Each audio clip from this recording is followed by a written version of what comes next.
Jérémie chapitre 49. Sur les enfants d'Amon. Ainsi parle l'Éternel. Israël n'a-t-il point de fils? N'a-t-il point d'héritier? Pourquoi Malcolm possède-t-il Gad? Et son peuple habite-t-il ces villes? C'est pourquoi voici, les jours viennent, dit l'Éternel, où je ferai retentir le cri de guerre contre Rabat des enfants d'Amon. Elle deviendra un monceau de ruines, et les villes de son ressort seront consumées par le feu. Alors Israël chassera ceux qu'il avait chassés, dit l'Éternel. Pousse des gémissements, est-ce bon, car Haï est ravagée. Poussez des cris, filles de Rabat, revêtez-vous de sacs.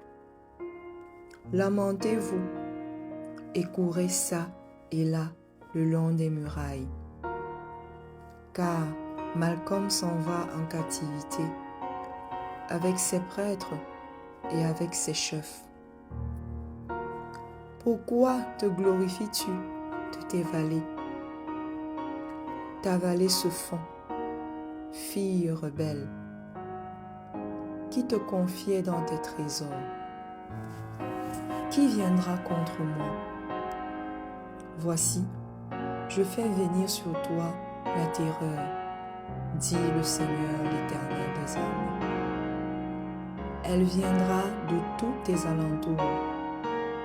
Chacun de vous sera chassé devant soi, et nul ne ralliera les fuyards. Mais après cela, je ramènerai les captifs des fils d'Amon, dit l'Éternel. Sur Édom, ainsi parle l'Éternel des armées. N'y a-t-il plus de sagesse dans Théman? La prudence a-t-elle disparu chez les hommes intelligents? Leur sagesse s'est-elle évanouie? Fuyez, tournez le dos, retirez-vous dans les cavernes, habitants de Dédan. Car je fais venir le malheur sur Ézau, le temps de son châtiment. Si les vendangeurs viennent chez toi, ne laissent-ils rien à grappiller? Si des voleurs viennent de nuit, ils ne dévastent pas ce qu'ils peuvent. Mais moi, je dépouillerai Ézau. Je découvrirai ses retraites. Il ne pourra se cacher. Ses enfants, ses frères, ses voisins périront et il ne sera plus.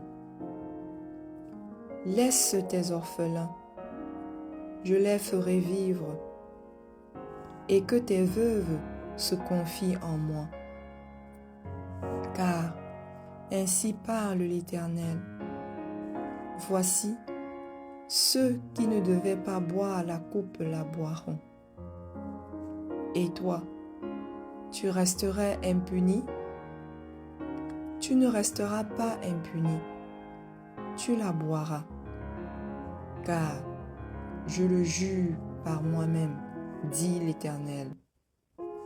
Botsra sera un objet de désolation, d'opprobre, de dévastation et de malédiction. Et toutes ces villes deviendront des ruines éternelles. J'ai appris de l'Éternel une nouvelle, et un messager a été envoyé parmi les nations. Assemblez-vous et marchez contre elles. Levez-vous pour la guerre, car voici, je te rendrai petit parmi les nations, méprisé parmi les hommes. Ta présomption L'orgueil de ton cœur t'a égaré, toi qui habites le creux des rochers et qui occupes le sommet des collines. Quand tu placerais ton nid aussi haut que celui de l'aigle, je t'en précipiterai, dit l'Éternel. Édom sera un objet de désolation. Tous ceux qui passeront près de lui seront dans l'étonnement et siffleront sur toutes ses plaies. Comme Sodome et Gomorrhe et les villes voisines qui furent détruites, dit l'Éternel, il ne sera plus habité. Il ne sera le séjour d'aucun homme.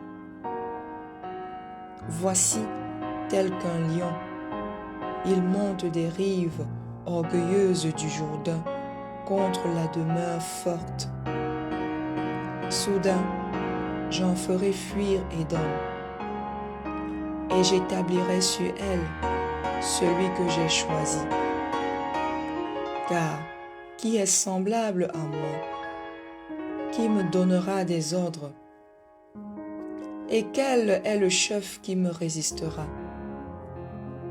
C'est pourquoi écoutez la résolution que l'Éternel a prise contre Édom et les desseins qu'il a conçus contre les habitants de Théman. Certainement, on les traînera comme de faibles brebis. Certainement, on ravagera leur demeure. Au bruit de leur chute, la terre tremble. Leur cri se fait entendre jusqu'à la mer Rouge. Voici, comme l'aigle, il s'avance, il vole, il étend ses ailes sur Botsra. Et le cœur des héros d'Édom est en ce jour comme le cœur d'une femme en travail. Sur Damas, Amaph et Arpad sont confuses, car elles ont appris une mauvaise nouvelle. Elles tremblent. C'est une mer en tourmente qui ne peut se calmer. Damas est défaillante. Elle se tourne pour fuir, et l'effroi s'empare d'elle. L'angoisse et les douleurs la saisissent comme une femme en travail. Ah, elle n'est pas abandonnée, la ville glorieuse, la ville qui fait ma joie. C'est pourquoi ces jeunes gens tomberont dans les rues, et tous ces hommes de guerre périront en ce jour, dit l'Éternel des armées. Je mettrai le feu au mur de Damas, et il dévorera les palais de Ben-Hadad. Sur Kédar et les royaumes de Hatsor, qui bâtit Nebuchadnezzar, roi de Babylone. Ainsi parle l'Éternel. Levez-vous, montez contre Kédar, et détruisez les fils de l'Orient. On prendra leurs tentes et leurs troupeaux. On enlèvera leurs pavillons, tous leurs bagages et leurs chameaux. Et l'on jettera de toutes parts contre eux des cris d'épouvante. Fuyez, fuyez de toutes vos forces. Cherchez à l'écart une demeure, habitants de Hatsor, dit l'Éternel. Car Nebuchadnezzar, roi de Babylone, a pris une résolution contre vous. Il a conçu un projet contre vous. Levez-vous, montez contre une nation tranquille, en sécurité dans sa demeure, dit l'Éternel. Elle n'a ni porte, ni barre. Elle habite solitaire. Leurs chameaux seront au pillage, et la multitude de leurs troupeaux sera une proie. Je les disperserai à tous les vents, ceux qui se rasent les coins de la barbe, et je ferai venir leur ruine de tous les côtés, dit l'Éternel. Hatzor sera le repaire des chacals, un désert pour toujours. Personne n'y habitera, aucun homme n'y séjournera. La parole de l'Éternel qui fut adressée à Jérémie, le prophète, sur Élam, au commencement du règne de Sédécia, roi de Juda, en ces mots. Ainsi parle l'Éternel des armées. Voici, je vais briser l'arc d'Élam, sa principale force. Je ferai venir sur Élam 4 vents des 4 extrémités du ciel. Je les disperserai par tous ces vents, et il n'y aura pas une nation où n'arrivent des fugitifs d'Élam. Je ferai trembler les habitants d'Élam devant leurs ennemis et devant ceux qui en veulent à leur vie. J'amènerai sur eux des malheurs, mon ardente colère, dit l'Éternel, et je les poursuivrai par l'épée, jusqu'à ce que je les ai anéantis. Je placerai mon trône dans Élam, et j'en détruirai le roi et les chefs, dit l'Éternel. Mais dans la suite des temps, je ramènerai les captifs d'Élam, dit l'Éternel.